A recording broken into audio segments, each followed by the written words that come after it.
Hey, good morning, Thursday, July 31st. Great White Capper coming to you with my action for Thursday. Take a quick moment to recap the action from Wednesday. Uh, 3-4 record and lost just a tiny smidgen of juice, I think about a tenth of a unit, which cost me my fifth consecutive winning day. It came down to St. Louis as the final play to determine, and of course they just got lit up 12-1 by the Padres. Key wins yesterday was the best bet did come through Detroit. The call on Noesi getting rocked was a straight up butter. The guy got one out in the first inning before he had given up six runs to Detroit. He did settle down, get 6 innings in, and a 7-2 loss. Uh, so Detroit best bet was a nice hit. Also, the other hit that aided the effort was a plus 171 dog hit on Gallardo from Milwaukee, as they were able to slow down and cool off somewhat the hot Tampa Bay Rays and David Price.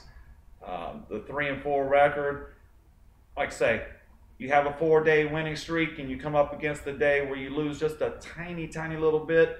It's almost like, okay, if I'm going to lose, that's the way I want to lose. You lose a little bit of pocket change and we're going to move on today, hopefully regather some momentum and win some. Right off the bat, best bet on the Thursday card, I'm going to take the Kansas City Royals on the run line, plus 105. Got Ventura, and he's going against Correa. And my notes right here call Correa a straight up bum. And if you look at the guy's pitching performances this year, one thing you can say about him, he is consistently terrible. Quality starts is like a foreign term to him. It might as well be written in Egyptian hieroglyphics because the guy will not be able to translate. Quality start to Korea is making it past the third inning, not down 5-0. Now, Kansas City did gut out a win. They struggled in the first game of the series. I believe it was 2-1 Twins win. This is just set up for the Royals to come alive today. Just don't have any confidence in Korea. This is basically a fade Korea play. The guy is a bum. The price on the run line is not bad. Ventura, you're going to get a hard throwing kid. You know, the key is how long into this game he can last. If they can get out in front and he can put it on a little bit of cruise control and just be concerned with throwing strikes instead of pitching, I think this play is going to be set up well. Fade Korea, best bet Kansas City run line. Other level A play, I have the Los Angeles Angels. I'm going to take Skaggs at minus 111. He pitched decent in a 2-1 win against Detroit. What you notice about Skaggs, they seem to score runs for him, and I think that'll prove key here today as if they can put up some runs against Norris. I think that'll take care of itself. From my analysis of the chart of Norris, to me it looks like he's due for a bad outing. That's just the way I analyze the look of the chart. I view pitchers as a bell curve. They work their way up, and then they work their way down. No matter how good or how poor you are, there usually is some type of bell curve. You peak and you come down. And I think this is going to be a down performance for Norris. So my other level A play will be Skaggs minus 111. I have 3 level B plays today. Would be remiss not to add Mr. Cueto in. I'm going to take a shot at him today. I've got the number here listed at, well, obviously I don't have the number listed at anything. I believe it's about a 110. Excuse me, I got it right here, 108.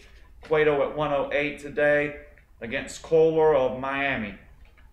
One good thing that's going for Mr. Cueto in this spot is he's playing against a team that doesn't score many runs. The Marlins are one of the least effective scoring teams in baseball. Right now, the Reds can barely score any runs. I think they needed the 3-run shot in the bottom of the ninth yesterday just to get it to 4. They've been averaging much less than 2 runs a game since the All-Star break. Cueto was able to get a 1-0 win his last start, which he had to gut it out. This guy is just probably one of the most effective pitchers in MLB right now. When I watch him pitch, you see how effective it is, the movement.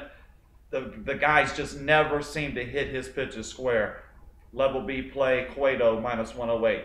I'm going to also, the other 2 level B plays today, is essentially I'm going to fade the other team. I'm taking Pittsburgh lock minus 114, and I also have Toronto Hutchinson minus 125.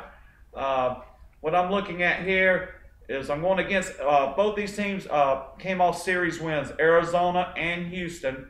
Neither team has been that good this year, and they came off series wins. So I'm looking to immediately play into that, any type of subtle line movement there, and jump on it. I'm going to take better teams, Pittsburgh and Toronto, to beat worse teams, Arizona and Houston. I will note for Arizona that Cole Mentor, winner, the Diamondbacks have won 3 consecutive starts, but if you note the last start, the guy got absolutely lit up, 6 runs to the Phillies, but the Diamondbacks were able to come back and score 10 to win the game 10-6. And if you look up the definition of Cozart in the dictionary, it would probably be defined as mediocre. The guy's been pretty much mediocre all year. Hutchinson's been up and down. He's the guy that's inconsistent, so I guess that is why this is a level B play at minus 125. How much can we get out of Hutchinson? Can he work over this Houston lineup, or will Houston stay hot? Time will tell, but I'm willing to take a shot today at $1.25 with the Toronto Blue Jays, who have been hot. So let's go down the list one time here to finalize everything up. We have best bet on the day, Kansas City, run line, Ventura, plus 105. Angels, Skaggs, minus 111 is the other level A play. 3 level B plays for the day, Johnny Cueto, minus 108. We have Pittsburgh lock, minus 114, and Toronto Hutchinson, minus 125. Those are your 5 plays today. King T, the Great White Capper, hopes you have a good day, and may all your parlays be winning ones. We'll talk to you tomorrow.